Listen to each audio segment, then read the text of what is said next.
Everyone, இன்னைக்கு வந்து ஒரு இன்ட்ரெஸ்டிங்கான இன்ஃபர்மேஷன் பார்த்து தெரிஞ்சுக்கலாம்.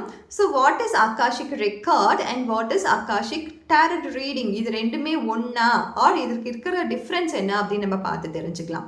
ஃபஸ்ட்டு இது ரெண்டுமே ஒன்றான்னு கேட்டால் நேம் வாய்ஸில் ஒரே மாதிரியான ப்ரொனவுன்சியேஷன் இருக்கிறதால மட்டும் இது ரெண்டுமே ஒன்றுன்னு நினச்சிட்டு இருப்போம். ஆனால் இது ரெண்டுமே ஒன்று கிடையாது. இது டிஃப்ரெண்ட் மொடாலிட்டி, இது டிஃப்ரெண்ட் மொடாலிட்டி. ஸோ இதுக்குள்ளே இருக்க வித்தியாசங்கள் என்ன அப்படின்னு நம்ம பார்க்கலாம். First what is Akashic record அப்படின்னு நம்ம பார்த்தோன்னா, நம்மளுக்கு சின்ன வயசுலலாம் சொல்லி கொடுத்துருப்பாங்க, நிறைய படங்கள் பார்த்துருப்போம், நிறைய ஸ்டோரிஸ் படிச்சிருப்போம்.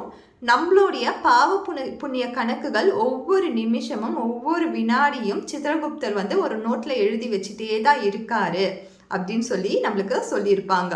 நம்ம இறந்த அப்புறமா யமதர்மராஜாவோட சபையில் நம்மளுக்கு அந்த கணக்குப்படி தான் நம்மளுக்கு தீர்ப்புகள் வழங்கப்படும். நான் ஸ்வர்க்கத்துக்கு போவேனா, நான் நரக்கத்துக்கு போவேனா, இல்லைன்னா இதை விட வேறு ஏதாச்சும் பிரச்சனைகளில் நான் போய் சந்திப்பேனா அப்படின்னு சொல்லி நம்மளுக்கு ஜட்ஜ்மெண்ட் டேயில் வந்து நம்மளுக்கு தீர்ப்பு கொடுப்பாங்க அப்படின்னு சொல்லி நிறைய கதைகள் நம்ம படிச்சிருப்போம் இல்லையா. ஸோ அதே தான் சித்திரகுப்தர் மெயின்டைன் பண்ணுற அந்த ரெக்கார்ட் தான் ஆகாஷிக் ரெக்கார்ட் அப்படின்னு சொல்லி நம்ம அந்த ரீடிங்கில் பார்க்குறோம். ஸோ இந்த ரெக்கார்ட் பார்த்திங்கன்னா ஒரே ஒரு நோட்டாக இருக்காது. இப்போ நம்ம படிக்கிறோன்னா physics, chemistry, botany, zoology, maths அப்படின்னு சொல்லி நிறைய சப்ஜெக்ட் இருக்குது இல்லையா. அதே மாதிரி தான் ஆகாஷிக் ரெக்கார்ட்லேயும் நிறைய சப்ஜெக்ட்ஸ் இருக்கும். நம்ம பண்ண பாவ புண்ணியங்கள், நம்ம பண்ணிட்டு இருக்கிறது, நம்ம பண்ணது, நம்ம முன்னோர்கள் பண்ணது, நம்ம என்ன பண்ணணும் அப்படின்னு சொல்லி நிறைய டிஃப்ரெண்ட் டைப்ஸ் ஆஃப் டிபார்ட்மெண்ட்ஸ் இருக்கும். ஒவ்வொரு டிபார்ட்மெண்ட்க்கும் ஒவ்வொரு ஏஞ்சல்ஸ் இருப்பாங்க.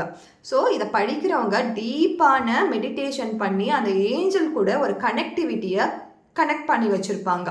ஸோ ஒரு கிளைண்ட் வந்து இப்போ எனக்கு இது மாதிரி நடக்குது அப்படின்னு சொன்னால் அவங்களுடைய கார்மிக்கான விஷயங்களை பார்த்து என்ன கர்மா இப்போ நடந்துட்டுருக்கு, இந்த கர்மாக்கான விஷயங்கள் என்னவா இருக்குது, இதை ரெடியூஸ் பண்ணோன்னா என்ன பண்ணும் அப்படின்னு சொல்லி ஏஞ்சல் கிட்ட நம்ம ரிக்வெஸ்ட் பண்ணி கேட்டு அந்த புக்கில் இருக்க விஷயங்களை தெரிஞ்சுக்கிறது தான் ஆகாஷிக் ரெக்கார்ட்.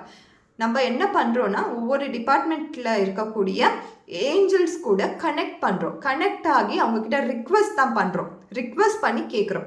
ஸோ அதுவே ஆகாஷிக் டேரட் ரீடிங்கிற போது அந்த கார்ட்ஸ் பார்த்திங்கன்னா அமேசான்லேயே கிடைக்கும்.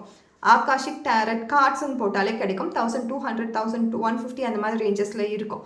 அதை நம்ம வாங்கி டேரட் ரீடிங் மாதிரியே நம்ம அதை ஃபாலோ பண்ணிக்கலாம். ஹையர் செல்ஃப் கூட கனெக்ட் ஆகி நம்மளுக்கு இது தேவை, இந்த பிரச்சனைகளுக்கான தீர்வு கொடுங்க அப்படின்ற ஒரு பிலீஃபோடு கேட்கும் பொழுது கார்ட்ஸ் வந்து நம்மளுக்கு அந்த மீனிங்காக சொல்லும்.